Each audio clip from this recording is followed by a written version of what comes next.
En este módulo vamos a trabajar a partir de esta clase en 3 conflictos ambientales o socioambientales.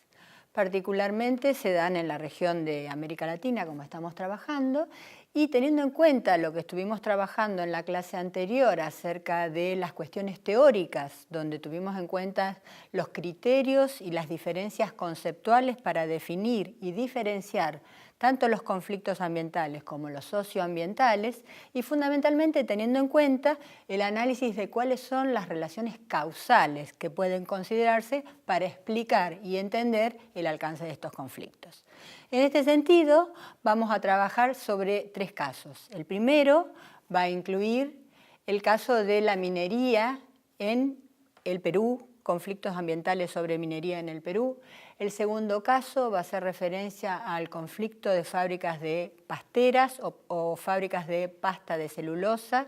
entre 2 países, Argentina y Uruguay. Y el tercer caso va a hacer referencia a conflictos en relación al cambio climático. En relación a este último caso, valgan una serie de aclaraciones acerca de que no existe una puntualidad acerca de cómo pueden definirse un conflicto ambiental relacionado con las cuestiones de cambio climático, sino que es necesario encontrar las múltiples articulaciones y las múltiples manifestaciones que se dan en un conflicto que puede ser aún de carácter social, sin haberse definido como tal en función de su relación con el cambio climático.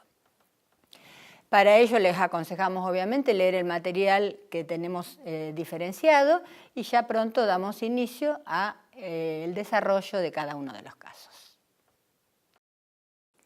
Hola, soy Mirta Gueri. Yo les voy a hablar acerca del conflicto de las pasteras que tuvo lugar y que continúa teniéndolo entre Argentina y Uruguay en las márgenes del río denominado Uruguay, que separa a la Argentina de Uruguay. Particularmente el conflicto tiene lugar en esta zona, que es entre las localidades de Fray Bentos y Gualeguaychú, donde se instala un emprendimiento, un megaproyecto de instalación de plantas de fabricación de pasta celulosa, denominadas pasteras o papeleras como se conoce tradicionalmente.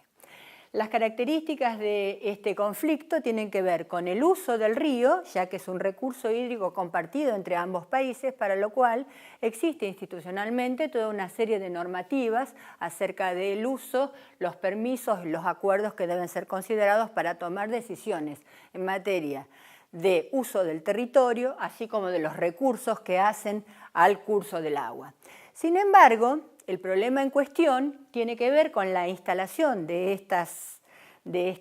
mega emprendimientos en manos de empresas extranjeras, donde el gobierno uruguayo tiene un papel central, ya que acuerda con la instalación de las pasteras, a diferencia de los pobladores de la zona vecina de Gualeguaychú, que justamente por la cercanía que existe entre ambos países y por tratarse de una zona no solamente de desarrollo turístico, sino de gran concentración urbana como es la zona de Gualeguaychú, la instalación de estos emprendimientos, que son fábricas prácticamente históricamente contaminantes, generaría externalidades a lo largo del recurso hídrico del río Uruguay. En este sentido, la decisión unilateral que toma el gobierno uruguayo de conceder el permiso ambiental a las fábricas extranjeras, fundamentalmente de origen español y finlandés, que después termina quedando solamente la finlandesa, provoca una reacción. O sea, se pone en evidencia el conflicto ambiental no solamente por parte de los pobladores de la vecina localidad argentina de Gualeguaychú, sino de los gobiernos que comienzan a ser actores protagonistas no solamente a nivel local, sino regional y nacional. Esto marca un hito significativo, va a marcar un hito significativo acerca del compromiso, la implicancia del gobierno en términos de política ambiental con respecto a una situación, a un conflicto que tiene carácter mixto, ya que va a ser no solo un conflicto ambiental, sino socioambiental, donde lo que está en discusión son las externalidades o los efectos negativos que va a producir el uso del recurso hídrico a partir de la instalación de las pasteras, donde la materia prima fundamentalmente tiene que ver con el uso de la madera, de todas las plantaciones de eucaliptus que tiene la misma empresa, establecidas en la zona aledaña a la fábrica pastera en Uruguay, y justamente las externalidades van a provocar efectos negativos contaminantes en el agua. Lo que está en discusión es cuánta contaminación van a efectuar estas fábricas. Y a su vez se trata de un conflicto socioambiental por las características que tienen acerca del uso y el acceso y el control de los recursos naturales. En este caso estamos hablando del río Uruguay. Las particularidades que tiene este conflicto, aparte de la visibilidad que logra fundamentalmente producida a través de los reclamos que devienen de la sociedad civil, fundamentalmente las organizaciones, más los vecinos que se organizan a través de las denominadas asambleas ambientalistas, tiene que ver con la capacidad de influencia que generan en el espacio público y en el sistema político. En este sentido, el prestar oído a la problemática del conflicto ambiental por las pasteras, tanto del lado argentino como del uruguayo, lleva a poner sobre la escena donde se está debatiendo la instalación de estas megaempresas, de este proyecto extranjerizante, donde están en juego una serie de características que tienen los conflictos ambientales y socioambientales, como hemos visto en la unidad anterior, en el módulo anterior, que tiene que ver con la incorporación en el escenario de una serie de actores que no necesariamente se manifiestan en los otros tipos de conflictos que hemos estado viendo. Fundamentalmente tiene que ver con actores de tipo nacionales vinculados a los gobiernos, provinciales, locales, científicos, expertos, organizaciones de la sociedad civil y hasta organizaciones de tipo internacional, ya que el conflicto, al no ponerse de acuerdo los gobiernos en términos políticos acerca de retrotraer el proyecto y no continuar con el avance por la instalación de las pasteras, debe llevarse a la Corte Internacional de Justicia de La Haya para que sea un tercero quien defina en términos internacionales cuál va a ser el uso que se debe tomar acerca del recurso hídrico del río Uruguay y si efectivamente las pasteras van a producir un efecto contaminante o no en las márgenes del río Uruguay. Por eso lo significativo de este proyecto, al margen de lo que ustedes van a ver en el material bibliográfico que han recibido, es la centralidad que ocupa el debate sobre las cuestiones ambientales en la agenda política de gobierno. Esto se traduce como un hito, como una novedad, particularmente dentro de la historia de la política ambiental argentina, que define un quiebre de la balanza acerca del oído político que se presta a las cuestiones que normalmente, en términos de discusiones ambientales, tenían incidencia o reflejo o evidencia en la agenda pública o de los ciudadanos,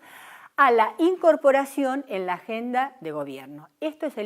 la originalidad que va a tener y el avance históricos en la discusión de las problemáticas ambientales sobre las cuales vamos a ir avanzando fundamentalmente por su vinculación con comprender las políticas ambientales y su relación con los conflictos. Mi nombre es María del Pilar Bueno y voy a trabajar junto con ustedes el desarrollo de los conflictos socioambientales ligados al cambio climático global. El cambio climático es uno de los principales retos que experimenta hoy la humanidad y tal como lo ha expresado en sus informes entre 1990 y 2013 el Panel Intergubernamental de Expertos contra el Cambio Climático, se trata de un fenómeno sin precedentes que es inequívoco, así como también encuentra en las actividades humanas su principal causa. ¿Qué significa decir que las últimas 3 décadas han sido las de temperaturas más altas en el planeta? Básicamente condiciona las posibilidades de vida de las especies humanas, animales y vegetales, así como también los denominados recursos naturales y los recursos económicos de los que disponemos en la Tierra, vulnerando también o incrementando la vulnerabilidad de aquellas poblaciones que ya por sus propias condiciones socioeconómicas, culturales y políticas en los espacios en los que habitan, ya eran de por sí sensibles o estaban afectadas previamente al cambio climático. Ahora bien, ¿en qué consiste lo que podríamos denominar el excepcionalismo del cambio climático en vinculación con los conflictos socioambientales? desde mi punto de vista consiste en la gran sinergia que interactúa entre lo que normalmente denominamos los efectos directos del cambio climático, como son, por ejemplo, el efecto de las emisiones de gases de efecto invernadero sobre las distintas poblaciones que interactúan, puesto que, como saben, hay una gran relación entre lo local y lo global en todo lo que hace a los conflictos socioambientales, pero en el cambio climático en particular, junto con no solamente estos efectos, sino también la sinergia que se da con otros aspectos de tipo políticos, económicos, sociales y también ambientales en sí mismo, y que muchos de estos conflictos son aquellos que vamos a trabajar en y estamos trabajando en este mismo módulo 6, como por ejemplo la instalación de fábricas pasteras y otro tipo de emprendimientos similares, las actividades de tipo extractivas, que se dan especialmente en nuestras regiones de América Latina, así como también en otras regiones del mundo. Ahora bien, podríamos mencionar diversos conflictos que se dan en nuestras regiones. Quiero mencionar, por ejemplo, un caso abordado por Julio Postivo y que aparece en la bibliografía sugerida del módulo 6. Él trabaja cómo los pobladores peruanos del sur andino peruano se ven afectados por justamente el cambio climático global. En este caso, él identifica tres problemas o tres principales efectos de ese cambio climático que tienen que ver con la variación en las precipitaciones a lo largo del año, así como también las dinámicas de la temperatura y finalmente la disminución en las masas glaciares. En este último caso quiero mencionar la disminución de más del 23% de las masas glaciares en el periodo que se extiende entre 1930 y 1990,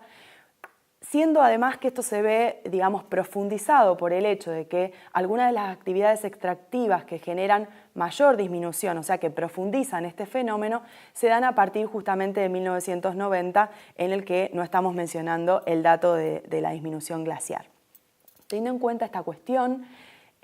hay tres efectos, a su vez, o tres cuestiones que el autor menciona que derivan de los efectos del cambio climático en esta población peruana. En primer lugar, la menor disposición y disponibilidad de agua para consumo humano, animal y vegetal. En segundo nivel o en segundo lugar, la cuestión energética, el menor acceso a energía. Y en tercer lugar, las modificaciones, las transformaciones en sus actividades productivas fundamentales, que son la agricultura y la ganadería. Si bien estos pobladores están sumamente acostumbrados a las altas temperaturas y a la modificación de las temperaturas, ¿en qué sentido el cambio climático modifica dramáticamente sus actividades y su forma de vida? En el sentido de la rapidez y la intensidad de estos cambios y las incapacidades o la forma de constreñir su capacidad para adaptarse rápidamente. Es por eso que es tan importante una respuesta de tipo flexible y dinámica por parte de estos pobladores locales, pero también cómo se articula esto con el nivel institucional, que muchas veces las instituciones van más bien o apuntan a una respuesta posterior, a una adaptación a los cambios del clima, más que a una previsión, una respuesta previa. No solamente este caso, sino que también se pueden mencionar muchos otros. En este caso me interesa hacer referencia al estudio de Fernando de la Cuadra, relativo al impacto del cambio climático en los pueblos mapuches de Chile. También se trata de pueblos que son pastores, que se dedican a la agricultura, a la ganadería, y que hace referencia a cómo los fenómenos climáticos extremos, como las sequías, las inundaciones y el incremento en las nevadas, han justamente transformado negativamente sus actividades habituales, que, como ustedes saben, se trata de saberes ancestrales, y este es un elemento fundamental de este caso, que se viene a articular con la vinculación de estos pueblos mapuches con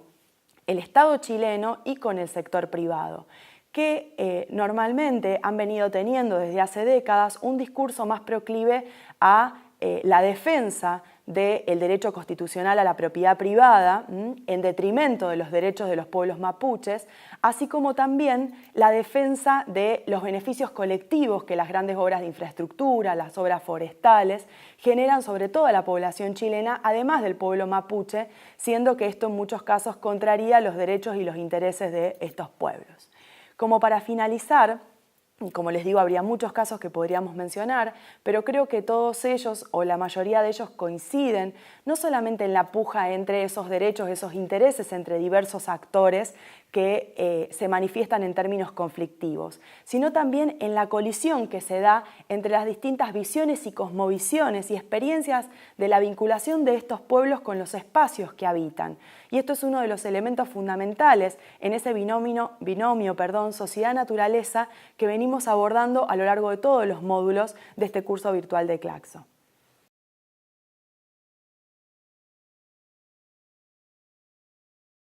En esta parte del módulo vamos a hablar sobre el caso de los conflictos socioambientales, en particular el caso de la minería en el Perú. El esquema lo voy a dividir en 4 partes.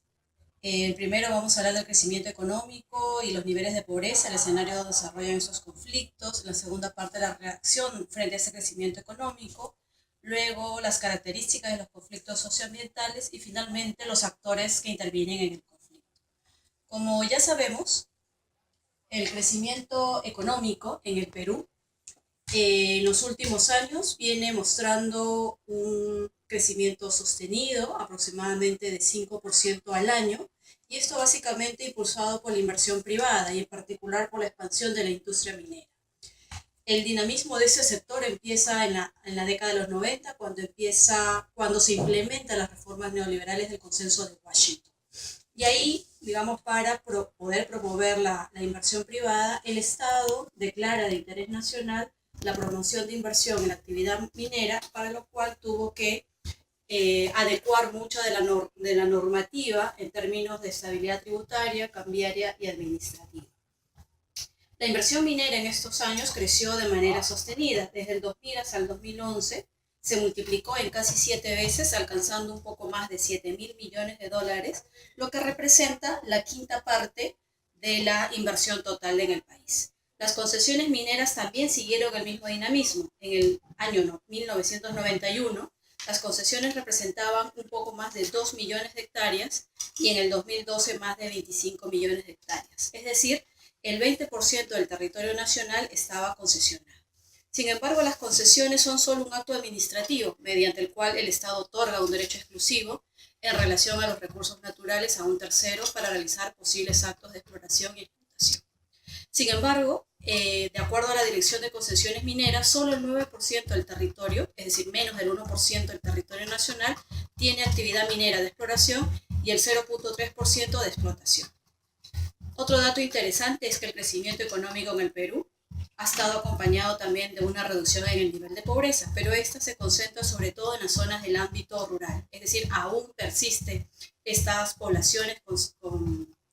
bajo el nivel de la pobreza y que coinciden en las zonas donde se ubican los mayores asientos mineros. Esto ha generado una sensación de malestar que se ha reflejado en un mayor número de conflictos sociales, especialmente aquellos relacionados con lo socioambiental. En el cuadro que ustedes ven, hasta el año 2012, casi el 60% de los conflictos socioambientales son del tipo ambiental relacionado con las industrias mineras. Las características de los conflictos socioambientales o los motivos que están detrás de estos conflictos socioambientales tienen que ver básicamente con el uso y afectación del agua y de la tierra, principales recursos utilizados por las poblaciones para los sistemas tradicionales de vida y para mantener la continuidad de sus dinámicas territoriales. Los conflictos socioambientales son mucho más que meras disputas por la propiedad de un recurso, tienen que ver con las condiciones ambientales y de vida, tal como lo señala Sabatini, autor que ustedes han leído en el módulo anterior. En los siguientes cuadros, lo que se muestra es que en el Perú, a nivel nacional, casi el 70% o el 60% de los distritos en conflicto tienen una población mayoritariamente agropecuaria, es decir, población que utiliza el agua y la tierra como principal medio de subsistencia, lo que genera una tensión en las relaciones de poder, es decir, en el acceso y uso de los recursos naturales. Y como también lo señala Folchi, que ustedes también ya lo leyeron, la condición ambiental de un conflicto se debe a la vinculación ecosistémica que tienen las personas con su medio. En el siguiente cuadro ven ahí los distritos y sus niveles de pobreza, y casi todas están Digamos, el 70% de esta población están en situación de pobreza, sea por línea de pobreza monetaria o por necesidades básicas. Lo que se evidencia aquí es que la base de estos conflictos están confluyendo razones de larga data y razones estructurales como la pobreza y la marginación rural. Muy bien. ¿Quiénes participan en estos conflictos? Varios actores señalan que los actuales movimientos sociales en América Latina son producto del rechazo al modelo neoliberal implantado en la región por la dominación del modelo extractivo exportador. Una de las principales dimensiones de los movimientos sociales es la defensa del territorio como el lugar para proteger la vida y la diversidad. Algunos lo llaman anclaje territorial. En los conflictos en el país, como ustedes pueden ver, participan muchas organizaciones. En el caso del Perú, ¿no? Cada uno de esos actores están expresando sus propias visiones de desarrollo territorial y la presencia del Estado es fuerte, aunque de manera preventiva para estos conflictos, sobre todo cuando estos conflictos han superado los niveles de violencia.